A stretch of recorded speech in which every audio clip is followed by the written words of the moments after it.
नमस्कार दोस्तों, आपका स्वागत है मेरी बगिया में। दोस्तों जल्दी करिए, अप्रैल का महीना निकल ना जाए, जल्दी करिए और बोइए मेरे साथ में ककड़ी और खीरा। आज उसी की पूरी जानकारी आपको देने जा रहे हैं। ककड़ी और खीरा की सीक्रेट बातें भी बताएंगे जो आपने सोची नहीं होंगी। और कोई चिंता मत करना, देखिए मेरे पास में ये ककड़ी लगने लगी हैं।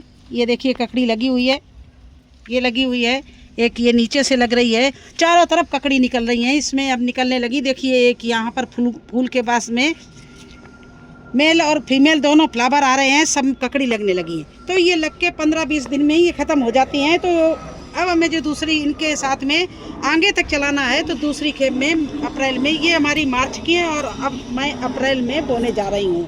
तो मैंने सोचा मैं अप्रैल में खीरा और ककड़ी बो रहे हैं तो आपको भी बताएं किस तरह से बोना चाहिए, कैसी मिट्टी में बोना चाहिए। अगर आपके पास बड़ी जगह नहीं है और आपका दिल है कि बेल वाली सब्जियां बोएं तो कैसे बोएं। देखिए ये थोड़ा सा धूप, इधर तो शेड है हमारे और इधर थोड़ा धूप आता तो मुझे कपड़ा बांधना पड़ा, और हम लंबा नीचे तक कपड़ा बांधेंगे क्योंकि इन पे छाया रखेंगे। अगर धूप में रखेंगे तो मैं, जैसे टमाटर हमारे जल रहे हैं, देखो टमाटर ही टमाटर लगे हुए लेकिन जल गए हैं।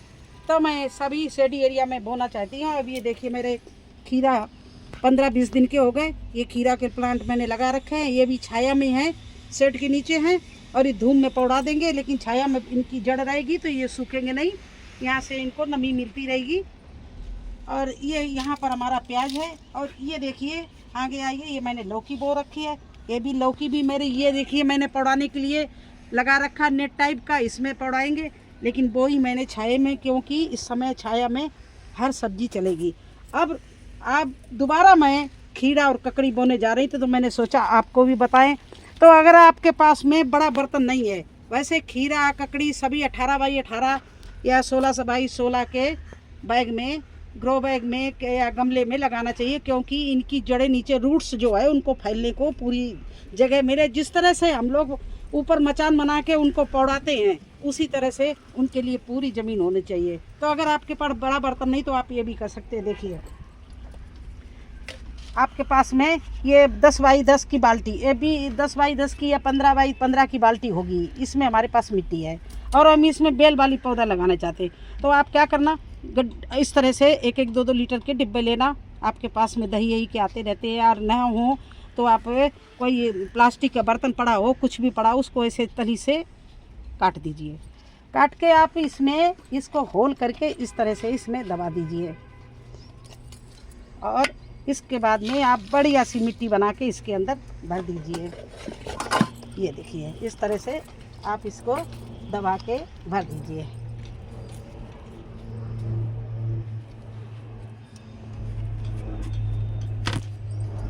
अब इसमें आप चारों तरफ, इसमें भी पानी डाल दीजिए और इसमें चारों तरफ बाल्टी में पानी डाल दीजिए, जिससे इसमें हर समय नमी बनी रहे।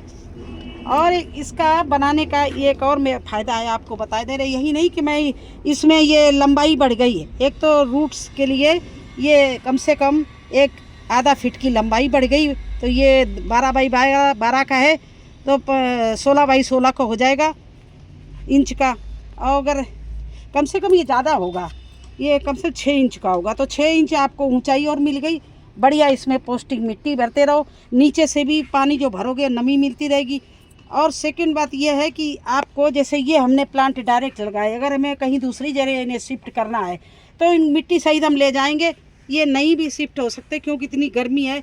और अगर इसको हम शिफ्ट करना चाहें तो ऐसे डब्बा उठा लेंगे और जाके मिट्टी में लगा देंगे, चारों तरफ से ब्लेड से काट देंगे, मिट्टी के अंदर दब जाएगा। तो इसमें हमें बहुत ही आरामदायक मिलेगा। आप देखिए इसमें हम खीरा लगा देंगे।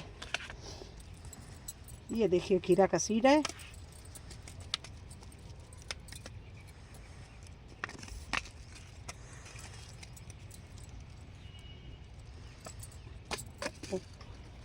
और खीरा बहुत अच्छी क्वालिटी के लेना।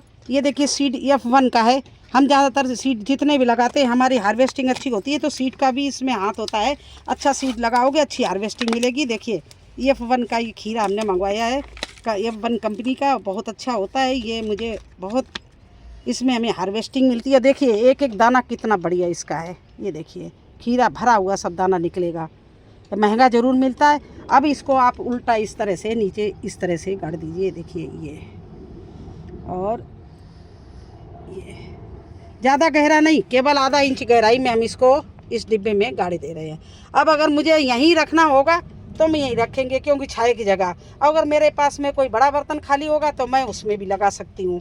तो वो अभी यहाँ लेंगी और लगाऊंगी कहीं दूसरी जगह, वो चलो आपको जगह भी दिखाऊँ मैं। अब देखिए ये टंकी मेरी बहुत बड़ी है, इसमें इतनी मिट्टी है, और मिट्टी को क्या है, किचन वेस्ट है, गोबर की खाद है। क्योंकि पहले हमने इसमें किचन वेस्ट के लिए ड्रम बनाया हुआ था, इसमें भरते रहे, फिर पता नहीं मेरा इरादा बदल गया, और थोड़ी सी मैंने मिट्टी ऊपर डाल दी और इसमें बुआई करने लगे। तो देखिए जो प्लांट लगाते, ये देखिए ककड़ी कितनी बढ़िया चल रही है। लेकिन हम एक साथ में कभी भी कोई सब्जी नहीं लगाते हैं। और इसी जगह मुझे अगर वो वहाँ पर ना मुझे अच्छा लगे, मिट्टी लगी, तो यहीं पर खुदाई करके वो डब्बा लगा देंगे। और देखिए इसमें कुछ हम डायरेक्ट भी आपके सामने सीड लगा रहे हैं, क्योंकि आधी जगह मैंने इसीलिए इसकी छोड़ रखी थी, आधे में ये प्लांट लगा दिए, और आधे हमने कहा बाद में 15 दिन बाद बोएंगे, क्योंकि एक साथ में सारी सब्जी ककड़ी हो गई तो भी बच्चों का दिल नहीं करेगा खाने का। इसी तरह से बांटना पड़ता है, दूसरों को देना पड़ता है। पिछली साल तो मैंने छोड़ दी थी ककड़ी, हमारे ककड़ी पक गई थी, फूट बन गई थी, इतनी ककड़ी मेरे घर में हुई थी, मेरे इसमें गार्डन में हुई थी। तो इस तरह से मैंने खीरा भी इसमें लगा दिया है। और इसी तरह से चलिए अब हम लगाते हैं ककड़ी। वैसे हमने जगह वो छोड़ रखी कोने में, अगर वो हमारा वहाँ पर उस बाल्टी में जो जग में हम मग में जो हम बो के आए हैं खीरा, अगर वो अच्छे से निकल आया और वहाँ पर अच्छे से नहीं चला, तो मैं इस टंकी में उस कोने में जगह छोड़ रखी है, यहाँ पर उसको उठा के लगा दूंगी। बिल्कुल सिंपल तरीके से उठा के लगाना है, उसमें कोई झंझट नहीं है। नहीं तो रिपोर्टिंग में ये डर रहता है कि प्लांट चलेगा या सूख जाएगा, क्योंकि धूप में लगाएंगे, धूप वाली जगह है, यहाँ सूख भी सकता है। इसलिए आप भी मेरी तरह से, अगर छोटे आपके पास ग्रो बैग हैं तो इस तरह से बढ़ाए जा सकते हैं। 1-2 लीटर का गमला ऊपर से नीचे से प्लास्टिक का काट के उसके ऊपर रख दीजिए। तो देखिए अगर आपके पास कोई कुछ ना हो तो इस तरह से ये देखिए नीचे छेद है ना, इससे पानी भी आएगा, नमी भी आएगा। इस तरह का भी आप रख के इस तरह से इसमें मिट्टी भर के आप बो सकते हैं, तो आपको ग्रो बैग की साइज पूरा मिट्टी का कवर मिल जाएगी। नीचे से ये तली निकाल देना, ये निकाल देना और इस तरह बो देना, तो आपको ये भी मिट्टी उसको मिलेगी, नीचे की भी मिलेगी। तो इस तरह से आपके गमले की ऊंचाई बढ़ जाएगी। चलिए मेरे पास तो गमले इतने बड़े बड़े हैं कि मुझे ये सब करने लगी, मैं केवल आप लोगों के लिए बता रही हूँ, मुझे इसकी टेंशन नहीं है, क्योंकि मेरे पास सब 18x18 के ग्रो बैग है और इसी में हम बुआई करती हूँ। इसी में देखिए हम ये लगाने जा रही हूँ खीरा के सीड, और ये मुझे लगाने भी थे, तो मैंने सोचा क्यों ना आज खीरा और ककड़ी की बुआई कर दी जाए आपके सामने किस तरह से बोते हैं। अगर आपके पास में साधन नहीं है, बड़े ग्रो बैग नहीं, उसका भी उपाय बता दिया, और ये भी बता दिया कि आजकल छाया वाली जगह में आपको सफलता मिलेगी। अगर छाया वाली जगह में आप बोएंगे तो आपको खाने के ककड़ी और खीरा मिलेगा। बकाया धूप में ज़्यादा 24 घंटा रहे तो वो सब जल जाएंगे। मेरे यहाँ बहुत से प्लांट जल रहे हैं, और जो धूप में है, छाया में है, वो आराम से चल रहे हैं। तो इस तरह से आप लोग भी कोशिश करो कि छाया लगवा लो, या छाया जहाँ 2-3 घंटे धूप आती है। देखिए टमाटर ये धूप में है, इनके ऊपर मैंने कुछ शेड नहीं लगवाया था, तो सर्दी में तो इन्होंने खूब टमाटर खिलाए, मैंने टोकरियों भर तोड़े, लेकिन अब ये सब सूख रहे हैं, बिल्कुल सूख रहे हैं। तो कुछ चीज़ें ऐसी हैं कि आपको धूप में ही, छाया में ही चलेंगी। अब देखिए हमारा सैतूत तो धूप में बहुत अच्छा चल रहा है, और इसमें सैतूत पक भी रहे, डेली बच्चे तोड़ तोड़ के खाते भी हैं। ये देखिए कितने अच्छे काले सैतूत बढ़िया लगे, ऊपर तक गया हुआ है। किस तरह से हमारा सैतूत चल रहा है। तो कैसा लगा आपको हमारी ककड़ी और खीरा की बुआई?